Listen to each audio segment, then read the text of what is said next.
Previous session तक हमने data types को भी डिस्कस किया और तफसीलन देखा कि डेटा टाइप्स क्या हैं और वो किस तरह से इस्तेमाल हो रहे हैं, क्या रेंजेस हैं, किन रेंज के मुताबिक किस जगह पर हम किस डेटा टाइप का इस्तेमाल करेंगे। वो आपको टेबल के डिज़ाइनिंग के वक्त या उसके स्कीमा जब आप उसका स्ट्रक्चर डिस्कस कर रहे होते हैं या वर्किंग देख रहे होते हैं तो उसके मुताबिक आपको डिसीजन लेना होता है कि किस एट्रीब्यूट के डेटा टाइप्स में हमें क्या यूज़ करना है। अच्छा, इस सेशन पर हमें डिस्कस करना है कि कॉन्स्ट्रेंट्स एसक्यूएल के क्या हैं।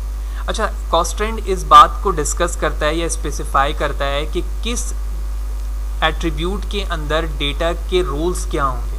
आपने डेटा इंसर्ट करने के तरीके तो ये बता दिए कि यहाँ पर इंटीजर वैल्यू इंटर की जाएगी या स्ट्रिंग वैल्यू की जाएगी या डेट की जाएगी डेटा टाइप के मुताबिक, लेकिन कॉन्स्ट्रेंट ये बताता है कि इसके रूल्स क्या हैं। रूल्स से मुराद क्या है कि फॉर एग्जांपल आईडी की वैल्यू नल हो सकती है या नहीं, ठीक है, यूनिक हो सकती है या नहीं, प्राइमरी की हो सकती है या नहीं, ये तमाम कॉन्स्ट्रेंट्स हैं उसके, ठीक है। तो लिहाजा उन कॉन्स्ट्रेंट्स में सबसे पहली चीज़ आती है प्राइमरी की। तो सबसे पहले हम थ्योरेटिकली समझते हैं ये क्या है, उसके बाद हम नीचे मैंने प्रैक्टिकली उस टेबल को डिज़ाइन करके भी दिखाया है। तो किसी भी टेबल के अंदर कम से कम एक प्राइमरी की का होना ज़रूरी है। प्राइमरी की ऐसी की को कहते हैं जिसके ज़रिए से आपकी टेबल का एक रॉ आइडेंटिफाई करना हमारे लिए आसान हो। प्राइमरी की हमेशा नॉर्मली अगर मैं एक स्ट्रक्चर की बात करूं तो टेबल का पहला जो एट्रीब्यूट होता है वो प्राइमरी की होता है। सम टाइम वो इनरोलमेंट नंबर हो सकता है, एम्प्लॉय आईडी हो सकता है, स्टूडेंट नंबर हो सकता है, या वट एवर कोई भी एम्प्लॉय का एक यूनिक नंबर हम बना सकते हैं, इसे हम प्राइमरी की रखते हैं। प्राइमरी की के ज़रिए से हम जब दूसरे आगे जाएंगे तो हम ज्वाइन भी डिस्कस करते हैं, यानी एक टेबल के तमाम एट्रीब्यूट्स को किसी दूसरे टेबल के साथ ज्वाइन करना, इसलिए भी प्राइमरी की को बनाया जाता है। तो कोई ये पूछ सकता है कि जो काम प्राइमरी की के ज़रिए से हो रहा है वो यूनिक की के ज़रिए से भी हो सकता है, तो बिल्कुल ये बात सही है, हो सकता है, ठीक है। लेकिन यूनिक वाले एट्रीब्यूट के ज़रिए से हम दूसरे टेबल में चीज़ों को ज्वाइन नहीं कर सकते। ज्वाइन से मुराद मैंने अभी पहले डिस्कस किया कि एक टेबल के कुछ एट्रीब्यूट्स को किसी दूसरे टेबल के एट्रीब्यूट के साथ ज्वाइन करके एक तीसरी टेबल डिज़ाइन करके दिखाना, तो वो सिर्फ प्राइमरी की के ज़रिए से ही हो सकता है। तो प्राइमरी की किसी भी एट्रीब्यूट को बनाने के लिए हम इस तरह से प्राइमरी की लिखते हैं जैसे मैंने यहाँ पर लिखकर दिखाया हुआ, ठीक है। तो ये प्राइमरी की होपफुली क्लियर होगा। उसके बाद यहाँ पर आइडेंटिटी लिखा हुआ है। आइडेंटिटी का मतलब ये होता है कि जो प्राइमरी की वैल्यू है वो यूज़र एंटर नहीं करेगा, बल्कि मशीन खुद ब खुद उसकी वैल्यूज़ को इंक्रीज़ या डिक्रीज़ करता जाएगा, ठीक है। तो इसके लिए मैंने यहाँ पर लिखा हुआ आइडेंटिटी 1,1। तो इसका मतलब ये होगा कि जब भी रिकॉर्ड इंसर्ट होगा वो 1 से स्टार्ट होगा और दूसरे इंक्रीमेंट में उसकी वैल्यू 1 से क्या होगी 2, 2 से 3, 3 से 4, इसी तरह सो ऑन, ये रेंजेस की वैल्यूज़ चलती रहेंगी। उसके बाद फॉरेन की है। जब एक टेबल की प्राइमरी की यानी इस टेबल का ये एट्रीब्यूट जब किसी दूसरे टेबल पे जाएगा तो हम कहेंगे कि वो की अब क्या बन चुकी है, फॉरेन की। तो ये जब हम जॉइन डिस्कस करेंगे तो वहाँ पर हमें ये बात समझना हमारे लिए आसान होगा कि फॉरेन की से क्या मुराद है। लेकिन इस लेवल तक हमें ये समझना है कि किसी एक टेबल की प्राइमरी की जब किसी दूसरे टेबल पे चले जाती है तो हम उस की को क्या कहते हैं, फॉरेन की कहते हैं, शॉर्ट में FK। इसके बाद यूनिक है।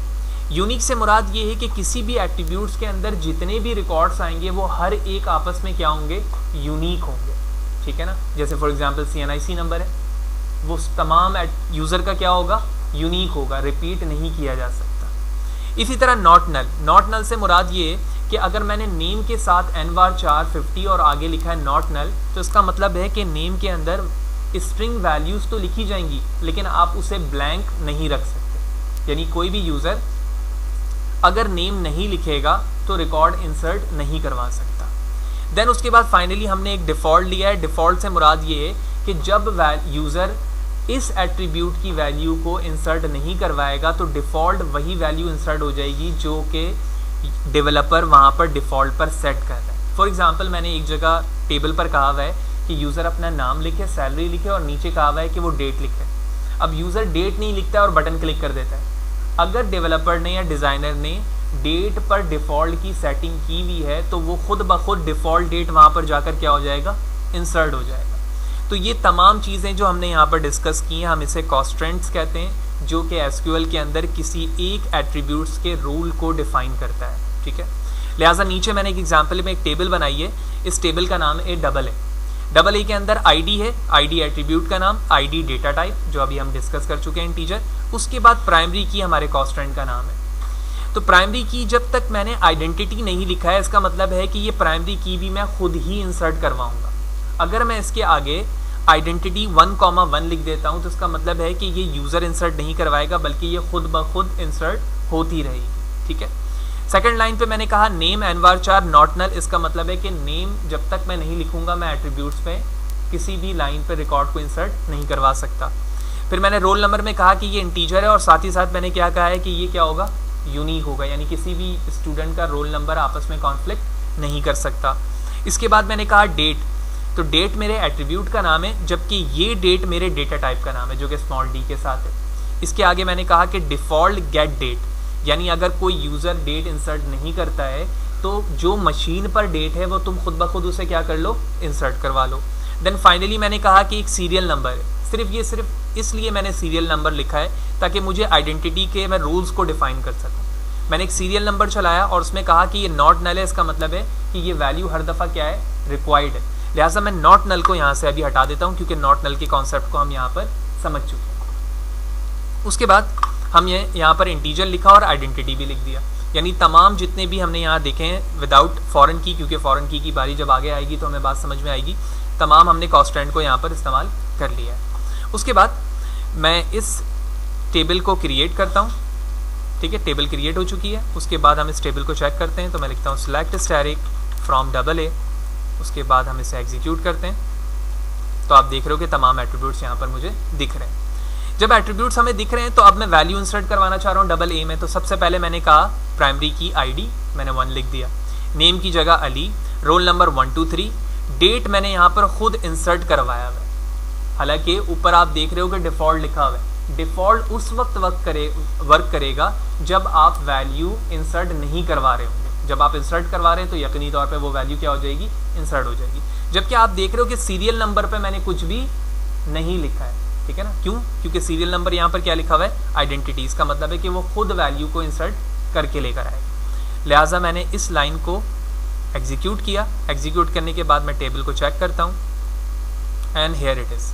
तो आप देख रहे हो कि 1 अली की जगह अली, 1 2 3 की जगह 1 2 3, जो डेट मैंने वहाँ लिखी है वो डेट नीचे लिखी आ रही है, लेकिन सीरियल नंबर पे खुद ब खुद क्या लिखा आया, 1। इसकी वजह क्या है कि जो कॉन्स्टेंट आइडेंटिटी की वर्किंग थी उसके मुताबिक वो वर्किंग वहाँ पर हो चुकी है।